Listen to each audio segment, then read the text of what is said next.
तो हाय इनमें के दीवानों, कैसे हो आप सब। तो अब fat boy became a smart hero के एपिसोड 2 की शुरुआत होती है, वहीं से जहाँ पे फर्स्ट एपिसोड का एंड हुआ था कि एक लड़की युवा का नाम पुकारती है, जिसे सुनकर वो खुद और उसके सिबलिंग्स भी हैरान हो जाते हैं। फिर वो लड़की कहती है, युवा तुम इतने स्लिम हो गए, क्या तुम्हें मैं याद हूँ? पर युवा कुछ नहीं बोलता। फिर वो लड़की बताती है, तुम ही ने मुझे स्टोर के पास उन गुंडों से बचाया था, मुझे माफ करना, मैंने तुम्हारे बारे में थोड़ा इन्वेस्टिगेट किया है और मैं यहाँ पर तुम्हारा थैंक्स ही करने आई हूँ। सॉरी, मैं तो अपना इंट्रोडक्शन करवाना ही भूल गई। मेरा नाम कावरी है, ओसाई एकेडमी से, और स्टूडेंट काउंसिल में एज अ ऑफिसर हूँ। मेरे डैड ओसाई एकेडमी के चेयरमैन हैं और मैं तुम्हें एकेडमी में इनवाइट करने के लिए आई हूँ। अगर तुम बुरा ना मानो तो क्या तुम मेरे साथ एकेडमी में चलोगे? जिसे सुनकर वो मना कर देता है। ये बोल करके वो तो सुपर एलीट है और मेरे जैसा वहाँ कैसे जा सकता है। इसे सुनकर उसके सिबलिंग्स बोलते हैं, हमें इसकी जगह ले जाओ, हम इससे ज्यादा स्मार्ट और एक्टिव हैं। ये सुनकर कावरी उन्हें मुंह बंद करने का बोलती है और बताती है, मैंने तुम्हारे बारे में भी इन्वेस्टिगेट किया है और क्या मैं उन्हें जो युवा की इंसल्ट करते हैं एकेडमी में आने दूंगी? जिसे सुनकर वो परेशान हो जाते हैं और कावरी उसे कन्विंस करती है और अपने साथ एकेडमी ले जाती है। और एकेडमी बहुत ही ज्यादा खूबसूरत होती है। आज तक जितने भी स्टूडेंट्स यहाँ पर आए हैं सबका फ्यूचर ब्राइट ही हुआ है। ये सब सोचते हुए युवा गाड़ी से उतरता है,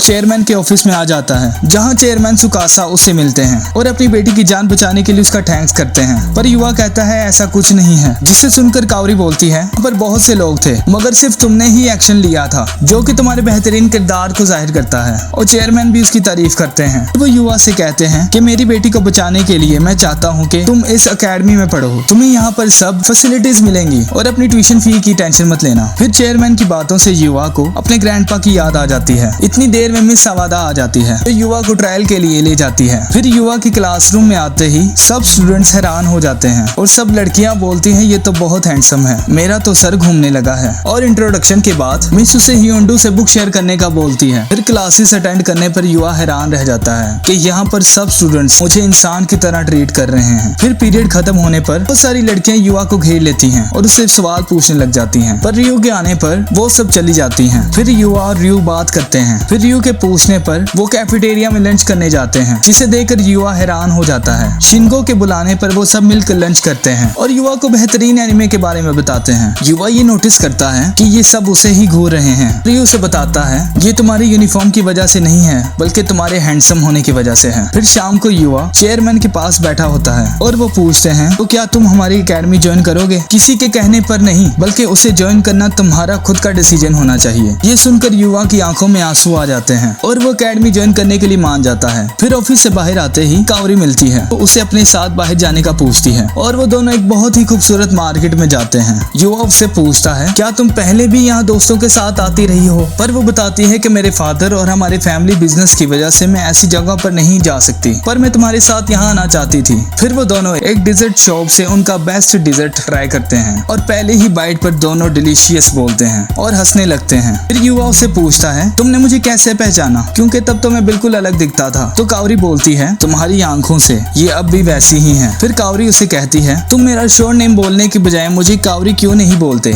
जिसे सुनकर युवा हैरान हो जाता है और फिर कावरी बोलता है। जिसे सुनते ही कावरी उसे अपना डिजर्ट टेस्ट करवाती है। फिर युवा भी अपना डिजर्ट कावरी को टेस्ट करवाता है और पास मौजूद लड़कियां ये देखकर बहुत खुश होती हैं। फिर युवा दूसरे वर्ल्ड में जाता है और फिर से हेल्थ स्लिम को मारता है। फिर ये देख कर के मेरा लेवल नहीं बढ़ रहा, वो अपनी बाउंड्री से बाहर आ जाता है और थोड़ी दूरी पर उसे एक ताकतवर मॉन्स्टर मिलता है, जिसने बहुत से सिपाहियों को मारा था और अब वो प्रिंसेस को भी मारने लगा था। पर युवा को देखकर वो उसकी तरफ बढ़ता है, पर युवा उस पर अपनी स्पेयर फेंककर ऊपर से उसके मुंह पर लात मारता है, मगर वो मॉन्स्टर उठकर युवा पर हमला करता है, जिससे वो पीछे गिरता है। फिर युवा उठकर उस पर मुख्तलिफ वेपन से वार करता है और आखिर में लाइटनिंग स्वॉर्ड से उसके 2 टुकड़े कर देता है और उस प्रिंसेस को बचाता है अपनी आइटम बॉक्स से मेडिसिन देकर। फिर सिपाहियों के आने की वजह से वो छुप जाता है और यहीं पर एपिसोड 2 एंड हो जाता है। और गाइज, अगर आप चाहते हैं कि हम मजीद इस सीरीज को एक्सप्लेन करें तो वीडियो को ज्यादा से ज्यादा लाइक करें, कमेंट करें और अगर आपने चैनल को सब्सक्राइब नहीं किया तो पहले चैनल को सब्सक्राइब करके बेल आइकन को दबा दें। और वीडियो देखने के लिए बहुत शुक्रिया।